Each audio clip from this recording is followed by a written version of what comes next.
J'aimerais être concret. J'aimerais vous dire comment recevoir. Sans aucun doute, beaucoup d'entre vous l'ont reçu.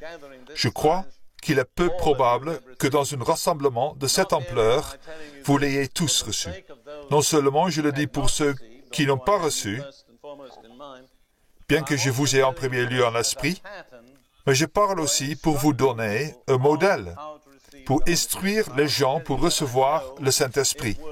Je vais vous dire comment ça marche. L'expérience l'a prouvé. Je ne vous propose pas de théorie. Ruth et moi étions avec une équipe en Zambie, il y a environ 2 ans, et il y avait un rassemblement d'environ 7000 Africains dans une partie éloignée de la Zambie. Je leur ai enseigné très attentivement et systématiquement l'œuvre de la croix, la délivrance des malédictions, la délivrance des démons, ce qui est essentiel en Afrique. Puis, la 4e matin, je leur ai amené l'enseignement sur le Saint-Esprit. Je leur ai enseigné pratiquement ce que je viens de vous dire.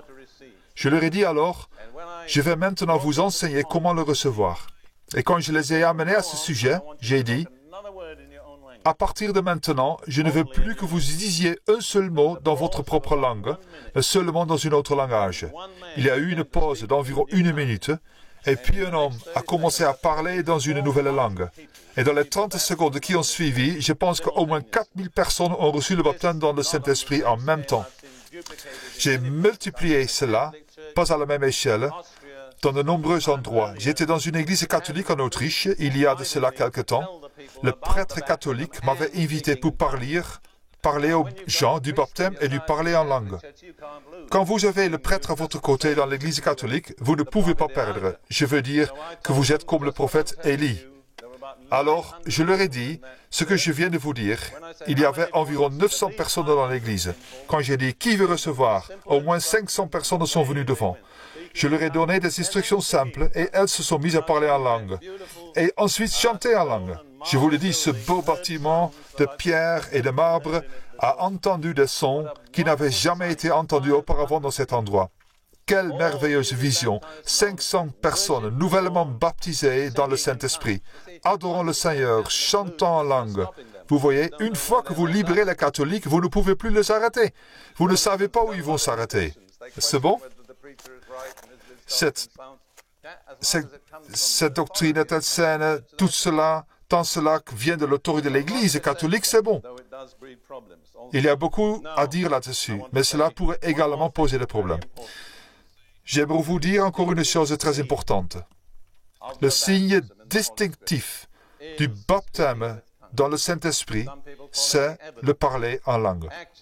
Certaines personnes l'appellent la preuve. En fait, je préfère l'appeler l'apogée du baptême. Ce n'est pas l'immersion, ce n'est pas le fait d'être rempli. Qu'est-ce que c'est? C'est le flux. Vous pouvez arrêter le flux. Beaucoup de gens ont été remplis de l'Esprit, mais ils n'ont jamais eu le flux. Mais pourquoi stopper le débordement? Paul parle de recevoir le signe du Saint-Esprit à la fois dans Éphésiens et dans Corinthiens.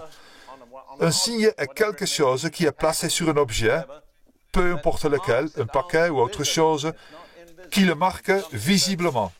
Ce n'est pas invisible, c'est ce qui le distingue d'une autre.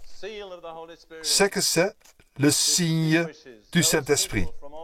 Il distingue ces gens des autres. Vous êtes une personne marquée, une fois que vous avez reçu le Saint-Esprit, marquée pour les hommes, et faites attention, marquée aussi par Satan. Maintenant, le signe que je vois dans le Nouveau Testament, c'est mon point de vue personnel, c'est parler en d'autres langues. Je ferai ces 4 commentaires. Numéro 1, c'est le signe que les apôtres ont reçu. Ils ont attendu pendant environ 10 jours. Mais une fois qu'ils ont parlé en langue, ils n'ont jamais plus attendu. Et en passant, personne n'a plus jamais attendu pour le baptême après cela. L'idée que vous devez attendre des semaines, des mois ou même des années n'est pas biblique. Après la Pentecôte, il n'y a plus eu d'attente. J'ai rencontré un homme dans une église pentecôtiste un jour qui m'a dit « J'attends le baptême depuis 25 ans. » Je lui ai dit « Je connais votre problème. Vous voulez que Dieu fasse tout. C'est vrai. Je veux que Dieu fasse tout. Je lui dis, vous ne l'aurez jamais. Dieu va faire sa part, vous devez faire la vôtre. Je peux aisément croire qu'il est allé au tombeau sans parler en langue. L'attente n'est pas biblique après la Pentecôte. C'est le signe que les apôtres ont reçu. C'est le signe par lequel ils se reconnaissaient. L'exemple marquant est celui de la maison de Corneille. Pierre ne croyait pas que les gentils puissent devenir chrétiens. Au moment où il les entend parler en langue, il dit « Baptisez-les, ils ont reçu la même chose que nous. » Il n'a pas attendu de voir le fruit. Il n'a pas vérifié s'ils connaissaient la doctrine. Il a dit qu'ils avaient reçu. Ils n'ont jamais demandé un autre signe. Et le Nouveau Testament n'offre pas d'autres signes.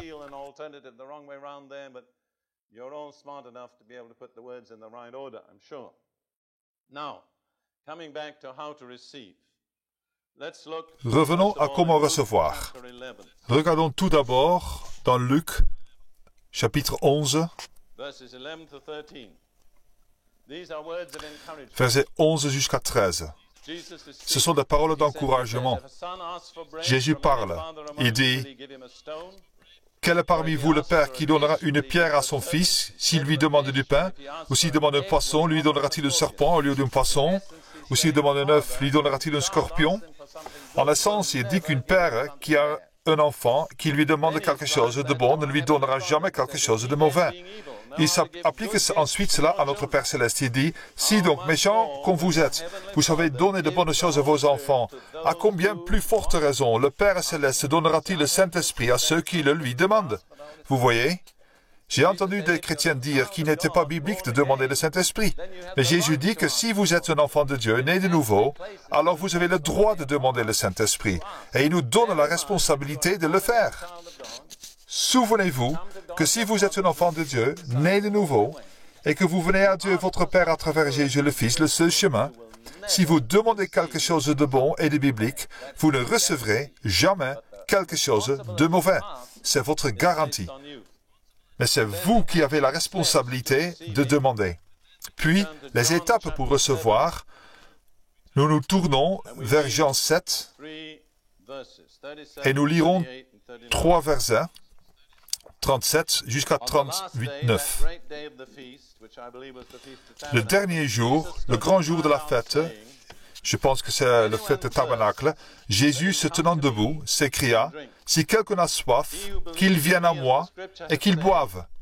Celui qui croit en moi, des fleuves d'eau vive couleront de son sein, comme dit l'Écriture. » Mais c'est trop poli. La Bible dit du ventre. Je me souviens lorsque j'étais enfant, grandissant dans l'église anglicaine, et j'étais toujours un peu choqué quand on lisait ces passages, qu'on parlait d'une chose aussi vulgaire que le ventre de l'église. La vérité, c'est que c'est de cela que ça vient. Il y a une zone en nous, c'est intéressant, car en grec, le mot signifie une sorte d'endroit concave. C'est la même racine que le mot qui est utilisé pour désigner une voûte du ciel. Il y a donc une partie dans le corps du croyant qui est réservée au Saint-Esprit, le saviez-vous? Voyez, ne soyez pas trop spirituels. Cela amène le Saint-Esprit jusque dans notre corps, de notre ventre. Quand j'ai reçu le baptême dans le baraquement de l'armée, sans personne d'autre présent, j'ai senti quelque chose dans mon ventre. Je me demandais ce qui allait se passer ensuite. Puis j'ai dit à Dieu à haute voix, « Si tu veux que je parle d'autres langues, je suis prêt. » Je n'étais pas ambitieux. Au moment où j'ai dit cela, le feu est allé de mon ventre à ma poitrine jusqu'à ma gorge. Je me rappelle qu'ensuite, j'ai senti comme un bout de caoutchouc dur qui rebondissait dans ma bouche. J'ai réalisé que c'était ma langue. J'ai ouvert la bouche et des sons étranges en sont sortis. Mais cela a toujours été très réel pour moi, que cela a commencé dans mon ventre. C'est ce que Jésus a dit.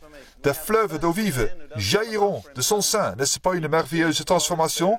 Nous avons un homme assoiffé qui n'a pas assez pour lui-même. Il reçoit le Saint-Esprit et il devient un canal pour des fleuves. Non pas un fleuve, mais des fleuves d'eau vive. Quelle transformation! Le commentaire est fait par l'auteur de l'Évangile. Il dit cela de l'Esprit, E majuscule, que devaient recevoir ceux qui croiraient en lui, Jésus. Bien, les croyants doivent recevoir le Saint-Esprit, parce que le Saint-Esprit n'était pas encore donné, parce que Jésus n'était pas encore glorifié. Le Saint-Esprit, en ce sens, ne pouvait pas être donné tant que Jésus n'avait pas été glorifié. Quand Jésus a-t-il été glorifié?